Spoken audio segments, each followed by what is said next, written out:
નમસ્કાર, જય માતાજી, જય હિન્દ, જય ભારત, જય જય ગરવી ગુજરાત। મિત્રો, હું આપનો મિત્ર ઈશુદાન ગઢવી। આજે દિવાળીનો તહેવાર છે। દિવાળીના આ પ્રકાશના પર્વમાં આપ સૌને મારા અને મારા પરિવાર તરફથી અને આખા આમ આદમી પાર્ટીના પરિવાર તરફથી તમામ ગુજરાતવાસીઓને આ દિવાળી તહેવારની ખૂબ ખૂબ શુભકામનાઓ। આ પ્રકાશનું પર્વ તમને અને તમારા જીવનમાં સુખ, સમૃદ્ધિ, શાંતિ અને સલામતી લાવે અને તમારી તમામ મનોકામના ઈશ્વર પૂરી કરે એવી ભગવાન પાસે પ્રાર્થના। મિત્રો, આજે હું મારી વાડીમાં બેઠો છું। આજે ઘણા લોકો દિવાળીના તહેવારમાં દિવાળી ઉજવશે નહીં, કારણ કે ખેડૂતો માટે જે કાંડ થયું, કડદા કરવામાં આવતા હતા અને પછી જે ભાજપીય કડદા પાર્ટીએ ખેડૂતો ઉપર અત્યાચાર કર્યો અને બધા ખેડૂત આગેવાનો, મારા ભાઈ જેવા રાજુભાઈ કરપડા હોય, પ્રવીણ રામ હોય, રાજુ બોરખતરિયા, પિયુષ પરમાર, આ લોકો સામાન્ય ખેડૂત પરિવાર ખેડૂતો માટે લડવા ગયા, ખેડૂતોએ બોલાવ્યા અને એ લોકો ની ઉપર ખોટી ફરિયાદ થઈને આજે એમની દિવાળી જેલમાં વીતે છે। હું એમના પરિવારને પણ મળવા ગયેલો, ગોપાલભાઈ પણ મળવા ગયેલા, બધા અમારા આગેવાનો પણ મળવા ગયેલા, સાગરભાઈ। આજે પરિવાર મિત્રો રડતું હોય છે। આજે આ દિવાળીના તહેવાર ઉપર મિત્રો અમે આમ આદમીના અમે કોણ છીએ? સામાન્ય પરિવારમાંથી આવીએ છીએ અમે। આ અમારી જમીન છે। આજે આ જમીનમાં હું જોઉં છું, મારા બાપ દાદા ખેતી કરતા હતા, કાંઈ વધતું નહોતું। પત્રકાર બન્યો તો મેં ખેડૂતો માટે પ્લાન કર્યું કે આમાં કાંઈ વધતું નથી, એનો મુદ્દો ઉઠાવ્યો। ખેડૂતો માટે મુદ્દો ઉઠાવ્યો। સરકારોને ગમ્યું નહીં, સરકારો ઉપર દબાણમાં આપણે આવ્યા નહીં, ચલાવ્યું અને જ્યાં સુધી ઈશ્વરે ધાર્યું ત્યાં સુધી કર્યું। આપ જુઓ, આ મગફળી ઉપડી છે। જ્યારે મિત્રો ખેડૂતોની પીડાની વાત આવે, કારણ કે ખેડૂતો 54 લાખ ખેડૂતો છે, મારા પ્રાણ સમાન છે, પરિવાર સમાન છે। અને હું એટલા માટે હું આ જાણું છું, આ હું વર્ષોથી મારા બાપુજી, મારા દાદાજી બધા અહીંયા ખેતી કરતા હતા ને એમણે કઈ વધતું નહોતું ને, એટલે આ પીડા જ્યારે ઈશ્વરે મને જ્યાં તક આપીને ત્યાં આપણે ઉઠાવવાની કોશિશ કરી। ઘણા લોકો ભાજપીય કડદા પાર્ટીના લાભાર્થીઓ હશે, ટેકાના ભાવે મગફળીઓ ખરીદીને કડદા કરતા હશે, લોકોને લૂંટતા હશે, બ્રિજ ખાઈ જતા હશે, ગ્રાંતો ખાઈ જશે। એને આ ગમશે નહીં। એને તો એમ થશે કે ઈશુદાનભાઈ જાગૃત કરશે તો લોકો જાગૃત થશે, જાગૃત થશે તો અમારા કડદા બંધ થઈ જશે। મિત્રો, આજે આંખમાં આંસુ આવે છે કે મારા પરિવાર સમાન બધા ખેડૂતો આજે જેલમાં છે, ભાજપીય કડદા પાર્ટીના કારણે। હું એક ખેડૂતને તમને બધાને વિનંતી કરું છું, દરેક ખેડૂત સંકલ્પ લે કે આ ભાજપીય કડદા પાર્ટીને ક્યારે માફ કરવામાં નહીં આવે। આજે આપણી દિવાળી બગાડી છે એમના પરિવારની। હું પરિવાર પાસે ગયો હતો, પરિવાર રડતો હતો, એનો ગુનો શું હતો? આજે ભાજપીય કડદા પાર્ટીને એટલો અહંકાર આવી ગયેલો, હવે તો મુખ્યમંત્રી સુપર સીએમ ભાઈ શ્રી હર્ષ સંઘવી થઈ ગયા, જેમણે દીકરીના વરઘોડા કાઢ્યા હતા રાત્રે અને એ ધારાસભ્યને મંત્રી બનાવ્યા અને મંત્રીને ડેપ્યુટી સીએમ બનાવીને સુપર સીએમ બનાવી દીધા। ભાઈ શ્રી ભૂપેન્દ્રભાઈને આમ કહીએ તો હટાવી જ દીધા એમ કહી શકાય, કારણ કે ગ્રહ ખાતું એમની પાસેથી લઈ લીધું। પણ મિત્રો, આ મગફળી છે, હું આપને જે કહેવા કંઈક માંગુ છું, આ મગફળી છે। આ મગફળીનો નાનો હતો, મને ખબર છે, હું 8મા 9મા ધોરણમાં પણ 10મા ધોરણમાં હું ભણતો ત્યાં સુધી વાવણીઓ કરતો, કોલેજમાં જતા, મારા બાપુજીને ખૂબ મહેનત કરતા, અત્યારે તો આ ધરતી ઉપર નથી। આ મગફળીનો ભાવ 1 ખાંડી મગફળી એટલે કે 20 મણ મગફળી થાય ને અને 1 તોલું સોનું થાય, આ કિંમત સેમ હતી। બધી જણસના ભાવ વધ્યા, એટલે કે સોનાનું ભાવ વધ્યું, ચાંદીનું વધ્યું, રૂપાનું વધ્યું, ગાડીનું વધ્યું, બાઇકનું। જે ખેડૂતોએ જે ઉપજ નથી કરતા ને એ ખેડૂતોના જે ઉપજ સિવાયની બધી જણસના ભાવ વધ્યા, ખેડૂતોની ઉપજના ભાવ વધ્યા નહીં. અત્યારે નરેન્દ્રભાઈ જયારે પ્રધાનમંત્રી બન્યા ત્યારે 1000 રૂપિયા 1200 1100 રૂપિયા મગફળી વેચાતી હતી, અત્યારે એ જ વેચાય છે. ત્યારે સોનાનું ભાવ હતું 25,000 રૂપિયા, અત્યારે 1,30,000 રૂપિયા સોનાનું ભાવ છે. અમારે અહીંયા સગપણો કરવા હોય દીકરાને એટલે 8 થી 10 તોલા સોનું આપવું પડે છે. કોણ ગરીબ માણસ હવે કરી શકશે? આ પીડા છે ને ઈસુદાનભાઈની નથી, ઈસુદાનભાઈ તો નિમિત્ત બને છે. આ પીડા લાખો ખેડૂતોની, લાખો મજૂરોની, શ્રમિકોની પીડા લઈ નીકળ્યા છે. આજે અમને તમે જેલમાં નાખી દેશો. સામાન્ય પરિવારમાંથી આવીએ છીએ અમે, અમારા કોઈ બાપ દીકરા મુખ્યમંત્રી નથી. આજે તમે આ જુઓ, આ મગફળી છે, આટલી મગફળી છે મારી, આ 50 60 70 વીઘાની એક સેટે મારી મગફળી છે. છતાંય મારા મગફળીમાં મિત્રો અહીંયા આ મજૂરોને, જો કે મજૂરો મારે ત્યાં અત્યારે 40 મજૂરો કામ કરે છે, એમને રોજગારી મળે, ભાગ્યાઓને રોજગારી મળે અને થોડું ઘણું આ થાય. આ મગફળી છે, આ મગફળી ટેકાના ભાવ 1452 રૂપિયા છે. કપાસના 1622 રૂપિયા ટેકાના ભાવ છે. અત્યારે આ મગફળી વેચવા જાઓ એટલે એ કડદા કરશે બધા. કડના નામે આ લોકો શું કરે, ત્યાં ધૂળ છે, માટી છે, આ એક માટી છે એમ કરી, આ માટી દેખાય છે, આ મગફળી ઉપર માટી છે એમ કરી અને મને આ ખેડૂતો પાસેથી કડના નામે 500 ગ્રામ કે 700 ગ્રામ એ ઓછી કરી નાખે છે. ખરેખર એવું હોય નહીં. એટલે એના નામે તે કડદિયા થાય છે અને 1000 રૂપિયા અત્યારે 800 900 1000 રૂપિયા મગફળી જાય છે. હજી તો આવી નથી મેદાનમાં, માર્કેટમાં. હવે તમે વિચાર કરો કે ભાજપી કડદા પાર્ટીને અમે એમ કહીએ છીએ કામ કરો ને. અમારે તો રાજનીતિમાં નહોતું આવ્યું. ઘણા લોકો ભાજપના એટલી બધી પેટમાં દુખે, અમે બધા આમ આદમી પાર્ટીના નેતાઓ, કાર્યકર્તાઓ, સૈનિકો લડીએ એટલે એને પેટમાં દુખે. તું છાનો માનો બેસ ને, તમે આમ કરો ને તેમ કરો. ભાઈ તો તમે કરી દો ને. તમારા બાપો 30 વર્ષથી આજે ગુજરાતમાં ભાજપી કડદા પાર્ટીની સરકાર છે.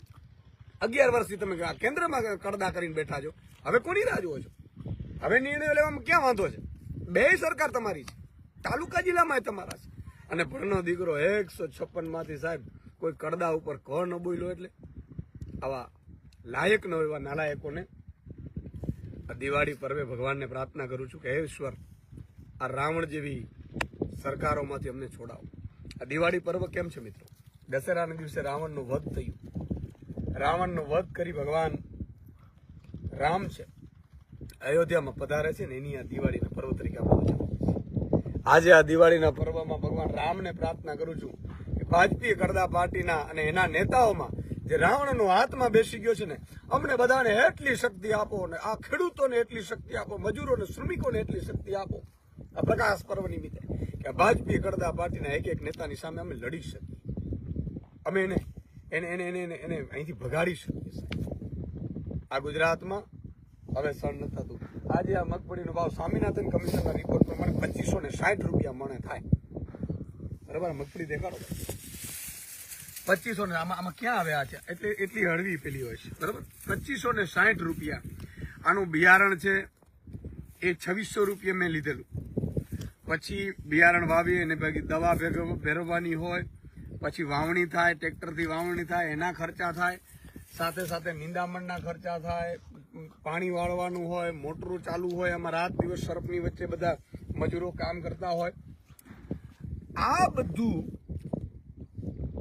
કર્યા પછી પણ આ મગફળીની પડતર કિંમત અત્યારે 1500 રૂપિયા મણ થાય અને ભાવ છે 1000 રૂપિયા મળતું. અને એમાં 1452માં ઘણા હજી કહે છે કે 70-75 મણ જ મગફળી લેવાશે. જો 70-75 મણ લેવાશે ને તો ઈશુદાનભાઈને જેલમાં તો ઠીક છે, ગોળી ખાવી હોય ને તો આ ખેડૂતો માટે ખાઈ શકે. આ સરકારનો ચેલેન્જ આપું છું. મગફળીની ખરીદી શરૂ થઈ તો યાદ રાખજો તમે 200-250 મણથી કોઈ ખેડૂત, કારણ કે 70 મણ અહીંથી થાય એટલે મારે જ છે, બરોબર, આટલી મગફળી છે. આજે પછી હું અડધી મારી મગફળી 70 મણ જાય, પછી બીજી ક્યાં વેચવાની? એટલે આ બધું અણઆવડતના કારણે છે. મારી વિનંતી છે ભાજપના સારા લોકોને કે આ ભાજપી કડદા પાર્ટીને હરાવવા માટે તમે પણ અમને મદદ કરો. અમે લોકો તો સામાન્ય પરિવારમાંથી આવીએ છીએ. આજે રાજુ કરપડા, પ્રવીણ રામ, રાજુ બોરખતરિયા, પિયુષ પરમાર, એના પરિવારને હું બધાને મળવા ગયેલા. અત્યારે પરિવાર રડે છે. રડતા કરતા એની હિંમત તો છે જ કે બીજાના માટે લડ્યા, ખેડૂતો માટે લડવા ગયા. પણ દિવાળી તો સાથે ન ઉજવી શકાય ને. આજે આ મગફળી છે, તમે વિચાર કરો, આજે અમારા મજૂરો કામ કરે છે, રાત દિવસ કેટલી મહેનત કરે છે, બરોબર છે. આ મજૂરો મહેનતો કરે છે, ખૂબ મહેનત કરે છે. બહેનો, માતા, દીકરીઓ મહેનત કરે છે. આવા કેટલાય લોકો રોજગારી કરે છે. હજી તો ત્યાં મજૂરો છે. અને આવા કેટલાય ખેડૂતો, એક ખેડૂત છે ને સાહેબ, આ ગામના, અમારા ગામમાં 400ની વસ્તી હશે. 400 લોકો કેટલી બધી રોજગારી પૂરી પાડે છે. આટલી બધી રોજગારી અમે આપતા. 1,20,00,000 રોજગારી મળતી હોય ખેતીમાંથી. 54 લાખ ખેડૂતોને એના પરિવાર નભતા હોય અને એની સામે કોઈ જોતું જ નથી. અને ભાજપી કડદા પાર્ટી એવું કહે છે કે જો મગફળીના અમે ભાવ વધારે આપીએ તો મધ્યમ વર્ગને મોંઘું તેલ મળે. એવું નથી. આ જ મગફળી 1,000 રૂપિયા 2014માં હતી ત્યારે મગફળીનો ભાવ, તેલના ડબ્બાનો, સિંગ તેલનો ભાવ હતો 1,450 રૂપિયા. અત્યારે 1,000 રૂપિયા જ મગફળી વેચાય છે. સિંગ તેલના ડબ્બાનો ભાવ છે 2,800 થી 3,000 રૂપિયા. એટલે કડદા પાર્ટીના નેતાઓ બધું ગોઠવાઈ ગયા છે. એપીએમસીમાં ગોઠવાઈ ગયા છે. ટેકાના ભાવે મગફળી ખરીદે એમાં ગોઠવાઈ ગયા છે. ટેકાના ભાવે જે જણસ ખરીદે એમાં ગોઠવાઈ ગયા છે. તમામ દુકાનો બિયારણની છે એમાં ગોઠવાઈ ગયા છે. જંતુનાશક દવાની દુકાનોમાં ગોઠવાઈ ગયા છે. ખાતરના બિયારણની દુકાનોમાં ગોઠવાઈ ગયા છે. મારી આપ સૌને વિનંતી છે, આ રાવણ જેવી મહાકાય પાર્ટીની સામે અમે ભેડા છીએ. અમે સામાન્ય પરિવારમાંથી આવીએ છીએ. અમારો પણ પરિવાર છે. એ ક્યારેક ચિંતા કરતો હોય છે કે તમે આ બધું બીજાના માટે ઉપાડો લો છો, કંઈક આમ થઈ જશે ને તેમ થઈ જશે. અમે બીતા નથી, ડરતા નથી. અને અમે એને કહીએ છીએ કે મરી જઈએ તો મરી જશું. અમે સાહેબ 1, 2, 5 મરી જશે એનાથી કંઈ ફરક નહીં પડે. પણ મરશે ને તો હું એમ કહું 54 લાખ ખેડૂતોના હાથમાં જાગશે. આ ઢંઢોળવા પડી રહ્યા છે. અત્યારે ગમે ત્યાં ગામે ગામ જતું, હું તો ભાજપના કિસાન સંઘમાં છું. બુઢી મરો ને, આ કિસાન સંઘમાં ખેડૂતનો ભાવ ન આપે તમે કિસાન સંઘમાં બેઠા છો. અને ભાજપના ધારાસભ્યો, ભાજપના મંત્રીઓ જે બૂચ મારવાનો ધંધો કરતા હોય મોટા ભાગે, તમે જુઓ ડ્રગ્સનો વેપલો થાય, આટલી આત્મહત્યાઓ કરે, દીકરાઓ દીકરીઓ અત્યારે મધ્યમ વર્ગ છે એ નભી નથી શકતો. ગામે ગામ વાઢાઓની સંખ્યા વધી ગઈ, કુમારાઓની, અને આ મંત્રીને પ્રમોશન આપે છે. નિષ્ફળ મંત્રીઓ. મારી આપ સૌને વિનંતી છે, દિવાળીના પર્વ નિમિત્તે સંકલ્પ લેજો. આજે એક દીવો આપણે સૌ ખેડૂતો જે બર્બરતાપૂર્વક અત્યાચાર થયો છે એના વિરોધમાં, અને ખેડૂતો જે આગેવાનો, ખેડૂતો છે જેલમાં, એના સમર્થનમાં એક દીવો બાળીશું. ભગવાનને પ્રાર્થના કરીશું અને અમને બધાને શક્તિ આપજો. મિત્રો, જે લોકો ભાજપમાં છે એ ભાજપની ચાલને નથી સમજી શકતા, એને પણ વિનંતી કરું છું કે તમારા સંતાનોના ભવિષ્ય માટે અમે લડી રહ્યા છીએ. તમને કદાચ ખબર નહીં હોય. બીજું, તમને ભાજપ સારી લાગતી હોય ને તો એકવાર ભાજપના નેતાની સામે પંચાયતનું ફોર્મ ભરીને બતાવજો, અથવા તો ભાજપની નેતાની સામે બોલીને બતાવજો વિડીયોમાં. બીજે દિવસે પોલીસ આવી જશે અને તમને હેરાન કરી નાખશે. ત્યારે તમને ભાજપની અસલિયત ખબર પડશે. એટલે હું સૌને વિનંતી કરું છું, એક થાવ, નેક થાવ, આ પીડાને સમજો. અને જો ખેડૂતની સરકાર આવે, ખેડૂતોની ઈચ્છિત સરકાર આવે, તો જ આમાં કંઈક આપણે સારું કરી શકીએ. તો જ એમાં આપણે તમને ભાવ મળી શકે, ખેતી છે એ સમૃદ્ધ બની શકે. મારું સપનું છે મિત્રો, ભગવાનને પ્રાર્થના કરીએ છીએ, મારે ખેતીને ઉદ્યોગ બનાવવો છે. ઉદ્યોગ કઈ રીતે બની શકે? આ જ ખેતી છે. માની લો 3 ઉપજ લઈ શકે એવી પાણીની વ્યવસ્થા થાય. આ વીજળી છે એ ફ્રી મળે. અત્યારે વીજળીનો ભાવ ખૂબ બરાબર છે, અને 8 કલાક આવતી પણ નથી. મારે એમાંથી જે ગામમાં હશે એ ગામને મફતમાં વીજળી આપીશું. કંપનીવાળાને કેવડાવીશું, ભલે એણે કોન્ટ્રાક્ટ કર્યા હોય, ભલે એણે દાદાગીરીથી નાખી દીધી હોય. આપણે ખૂબ સપનાઓ છે. સરકાર બધું કરી શકે. આપણે એવું પ્લાનિંગ છે, 3 ઉપજ લઈ શકે, ઘરેથી જ માલ લઈ શકે એવી વ્યવસ્થા કરી દઈશું. મિસકોલ મારે અહીંથી ટેકાના ભાવે જે પણ જણસ હોય, અને પહેલેથી નક્કી મગફળીનો આ જ ભાવ મળશે, કપાસનો આ જ મળશે, અડદનો આ જ મળશે, જીરાનો આ જ મળશે. એ જ ભાવે મગફળીમાં ખરીદી થાય એવું આપણે પ્લાન કરીશું. ત્રીજું આપણું સપનું એવું છે કે ખેડૂતોના ખેતરમાં પૂછ્યા વિના કોઈ કલેક્ટર પર નહીં ઘૂસી શકે. તમારા બાપનું થયું, આ મારું ખેતર છે. આજે સામે છે પવન છે, આમાં ખેડૂતોએ જયારે ગૌચર ઉપર છે ના પાડી ત્યારે લાઠીચાર્જો કર્યા હતા પોલીસ. જ્યારે મારે બોલવું પડ્યું તો કેટલાય અત્યાચારો આજે મારો ખેડૂત સહન કરે છે, છતાં મને એ ખબર નથી પડતી કે ભાજપમાં આપણે કેમ મત આપીએ, કેમ આપણો મામો છે એટલે. અરે ભગવાન કૃષ્ણને જુઓ તો, સગો મામો કંસ હતો, પણ એને ખરાબ કર્યું તો ભગવાન કૃષ્ણને એને મારી નાખ્યો, એનો વધ કરી નાખ્યો. આપણે વધ નથી કરવો. આપણે સગો મામો પણ જો ભાજપમાં ઉભો હોય તો મત નહીં આપવાનો, સગો કાકો પણ ભાજપમાં ઉભો હોય તો મત નહીં આપવાનો.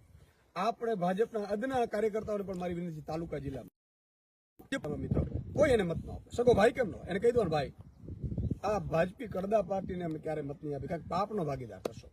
તો મારી આપ સૌને વિનંતી છે, એકાદ ભાજપનો નેતા સારો હશે, બિચારો ઉભો હશે, એને કહી દેવાનું આમ આદમી બીજા પાર્ટીમાંથી ઉભો, ભાઈ આ ભાજપને ભાજપી કડદા પાર્ટીને તમારે તિલાંજલિ આપવી પડશે. આ લોકો એવું પ્લાનિંગ કર્યું છે કે ઈશુદાન ગઢવી, ગોપાલ ઇટાલિયન બધાને જેલમાં નાખવાનો. મને હર 2 જણા કહેતા હોય ઈશુદાનભાઈ હવે તમે જેલમાં, જેલ શું ગોળી મારી દો કોઈ ફેર નથી પડતો. ધ્યાન રાખજો, જ્યાં સુધી અમે જીવીએ છીએ ને ત્યાં સુધી આના માટે લડતા રહીશું. અને જો સત્તા ઈશ્વર અને પ્રજાએ આપી તો કામ કરીને બતાવશું. 78 વર્ષના આઝાદીમાં કામ ન થયું, કાકા મારી પીડા છે, મેં જોઈ છે. આજે ઈશ્વરે મને તો ખૂબ આપ્યું છે, મારા બાપુજીએ મને ભણાવ્યું, અત્યારે ઈશ્વરે મને ખૂબ આપ્યું છે, મારે જરૂર નથી કઈ. પણ દાખલો મારી જમીન ઉપરથી તમને એટલા માટે આપું છું કે મારી પાસે ઈશ્વરે બધું આપી દીધું, અને હું જો મારા જ પરિવારને સુખ કરી અને હું જ મારું જ ઘર સાચવીને બેસી જાઉં તો મારે તો બંગલા ગાડી બધું છે, માતાની દયા છે. તો આ ધરતી ઉપર આવ્યા ન આવ્યા છે, બીજાના માટે જિંદગી જીવીને એનું નામ માણસ કહેવાય, એનું નામ મનુષ્ય ધર્મ કહેવાય. બીજાના માટે મરવું એનું નામ મનુષ્ય ધર્મ કહેવાય. એટલે હું આજે આપ સૌને વિનંતી કરું છું, વધારેમાં વધારે આ વિડીયોને શેર કરજો. આજે મારે એટલું જ કહેવું છે કે મગફળીનો ભાવ જે અત્યારે 2500 રૂપિયા મળવું જોઈએ તો 1000 પણ નથી મળતું. તેલનો ડબ્બો જો અત્યારે 1000 છે તો 1400 રૂપિયા 1500 મળવું જોઈએ, 3000માં મળે છે. એપીએમસીઓમાં કડદા થાય છે, કડના નામે લૂંટ થાય છે, ટેકાના ભાવે પણ ખરીદવામાં ગડબડો થાય છે. આ બધામાંથી કાયમી છુટકારો મેળવો તો તમે આમ આદમી પાર્ટીનો સંકલ્પ લેજો. આજે દિવાળીના તહેવાર આવતાકાલથી પરમ દિવસથી નવો વર્ષ શરૂ થાય છે, અને ફરીથી સૌને નવા વર્ષની શુભકામનાઓ. ભગવાન રામને પ્રાર્થના કરું છું, ભગવાન ઈશ્વરને પ્રાર્થના કરું છું, હે ભગવાન અમને આ રાવણ જેવા મહાકાય લોકોની સામે અમે લડવા નીકળ્યા છે, સામાન્ય પરિવારમાંથી લડવા નીકળ્યા છે. આજે કેટલાક લોકોને જેલમાં નાખી દીધા, ખોટા કેસ કર્યા, ખૂબ માર માર્યા પોલીસ થ્રુ, એની સામે પણ અમે લડીશું. સાથે સાથે આ પ્રજાની માટે, પ્રજાનું પણ આત્મા જગાડજે, અમને પણ શક્તિ આપજે કે અમને આ લોકોની સામે ઝૂકીએ નહીં, ડરીએ નહીં, ખરીદાય નહીં અમારામાંથી કોઈ નેતા, અને મજબૂતાઈથી આ પ્રજાની લાગણીઓને માન આપી અને ભાજપીએ કડદા પાર્ટીને 2027માં અને આ તાલુકા જિલ્લા પંચાયતમાંથી કાઢીએ એવી અમને શક્તિ આપજે નવા વર્ષે. અને સૌને ફરીથી